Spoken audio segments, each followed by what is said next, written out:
जिंदगी जरा नजदीक में आपका बहुत बहुत स्वागत है। नमस्कार, मैं शशि गुप्ता आपके लिए एक नई कहानी लेके आई। बोलने वाली चिड़िया।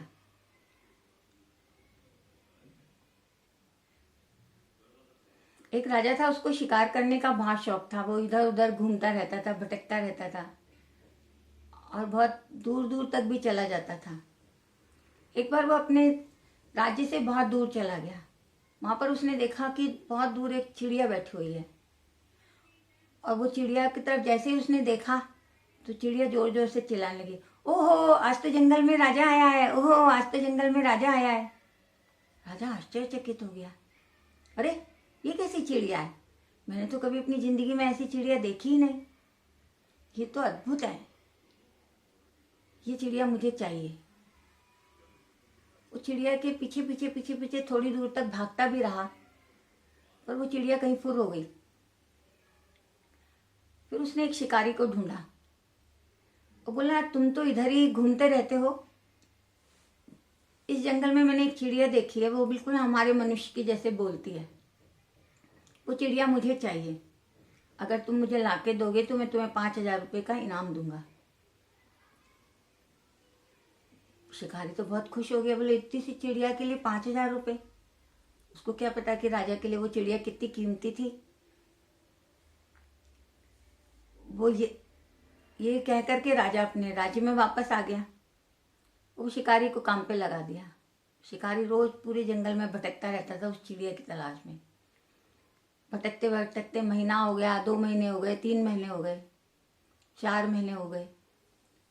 एक दिन उसने फिर जब वो जंगल में घूम रहा था, उसकी नज़र उस चिड़िया पे पड़ी। उसने उसको देखा, बोले अरे यही वो चिड़िया है, मैं इसको अभी पकड़ता हूँ।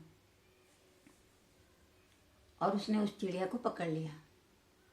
इधर राजा रोजाना अपनी पत्नी को आके पूछता था कि कोई आया था क्या, एक मैंने चिड़िया मंगाई हुई है जंगल से, कोई लेके आया था? ठीक है, तुम ऐसा करो, ये 5,000 रुपये अपने पास रख लो, अगर कोई लेके आए तो उसको ये दे देना मेरी तरफ से, मैंने उसको वादा किया है। तो वो बोला कि ठीक है। उसकी पत्नी ने कहा ठीक है। अब इतने में उधर से तो उसने शिकारी ने उस चिड़िया को पकड़ लिया और वो चिड़िया को लेकर के राजमहल आया। उस समय राजा वहां था नहीं, किसी काम से बाहर गया हुआ था। तो उसने रानी से कहा कि ये राजा जी ने मुझसे चिड़िया के लिए बोला था, ये आप रख लीजिए और राजा जी को दे देना जब वो आएंगे तब। तो रानी ने कहा रुको, उन्होंने भी तुम्हारे लिए कुछ रख छोड़ा है, मैं लेके आती हूँ। और वो 5,000 रुपये लाके उन्होंने उस शिकारी को दे दिए। शिकारी बहुत खुश खुश चला गया। अब शाम को राजा आया, एज यूजल जैसे वो रोज पूछता था ऐसे ही उसने फिर पूछा शाम को आके, कोई आया था क्या? रानी ने कहा हाँ आया था ना, एक आदमी आया था और वो उसने मेरे को एक चिड़िया दे करके गया और जैसे आपने कहा था मैंने उसको वो 5,000 रुपये दे दिए। बोले अच्छा, कहाँ है वो चिड़िया? राजा की नज़र पूरे चारों तरफ महल में घूमने लगी, कहाँ है मुझे बताओ। बोले चिड़िया कहाँ है? बोले क्यों, तुम बोल रहे हो ना कि वो आया था और देख के गया है, कहाँ है वो चिड़िया? बोले वो तो मैंने पका ली। उफ, वो चिड़िया तुमने पका ली? अरे वो कोई साधारण चिड़िया नहीं थी, असाधारण चिड़िया थी, तुमने उसको कैसे पका लिया?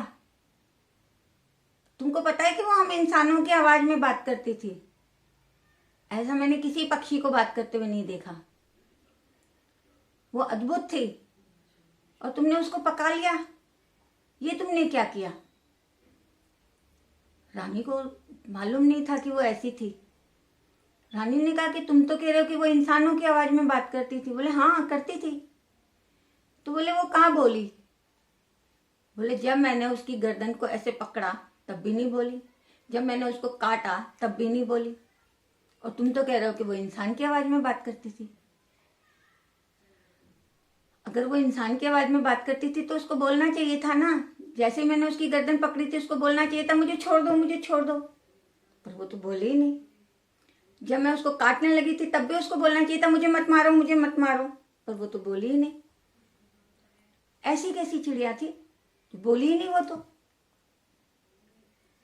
राजा भी आश्चर्यचकित हो गया, चिड़िया इतनी मूर्ख कैसे हो सकती है? उसने ऐसा क्यों किया, ऐसा कैसे किया कि उसने बोला ही नहीं? उसकी जान पे बनाई तब भी नहीं बोली। कहानी तो ये बहुत छोटी सी है, इसका मर्म बहुत बड़ा है। हम लोगों की जिंदगी में भी रोज ऐसा ही होता है। छोटी छोटी बातें हमारी जिंदगी में होती रहती हैं। छोटी छोटी लम्हे हमारी जिंदगी में आते रहते हैं जब हम कुछ बोलते ही नहीं हैं।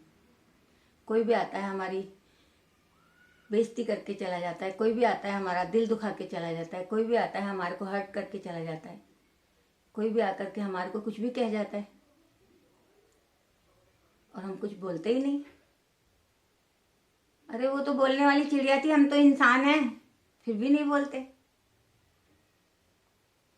हमको बोलना चाहिए भाई कि भाई तुम ऐसे कैसे कर रहे हो हमारे साथ, तुम ऐसे नहीं कर सकते। रोकना चाहिए, टोकना चाहिए, बोलना चाहिए, पर हम बोलते ही नहीं है। कोई भी हमारा शोषण करता रहता है तो भी हम नहीं बोलते, कोई भी हमारा गलत फायदा उठाता रहता है तब भी नहीं बोलते, कोई भी हमें शांत बैठा हुआ सोच करके हम चुपचाप बैठे हैं, हम बात सहन कर रहे हैं तो ये सोचता है कि हम बहुत कमज़ोर हैं, हमको कमज़ोर सोच करके हमारा फ़ायदा उठाता चला जाता है, तब भी हम नहीं बोलते। क्यों? बोलने वाली चिड़िया अगर नहीं बोली तो वो अपनी जान से चली गई ना। तुम नहीं बोलोगे तो क्या ऊपर जाके बोलोगे? अगर तुम्हारे साथ कुछ गलत हो रहा है तो बोलो भाई, बोलो कि मेरे साथ ये गलत हो रहा है, तुम ऐसे नहीं कर सकते। भगवान ने तो तुमको जवान भी दिया और दिमाग भी दिया है, फिर भी नहीं बोल सकते। कब तक सहन करोगी और क्यों सहन करोगी? भगवान ने सबको बराबर सब कुछ दिया है, वही आँख नाक हाथ पांव सब कुछ, शरीर सब कुछ सबको बराबर दिया है, तो फिर क्या परेशानी है? दिमाग भी दिया है। उस बोलने वाली चिड़िया की जैसे मत रहो कि कोई भी आए गर्दन पकड़े काटे और बना के खा जाए। नहीं, कम से कम अपनी हिफाजत करना तो सीखो, अपने स्वाभिमान को बचाना तो सीखो।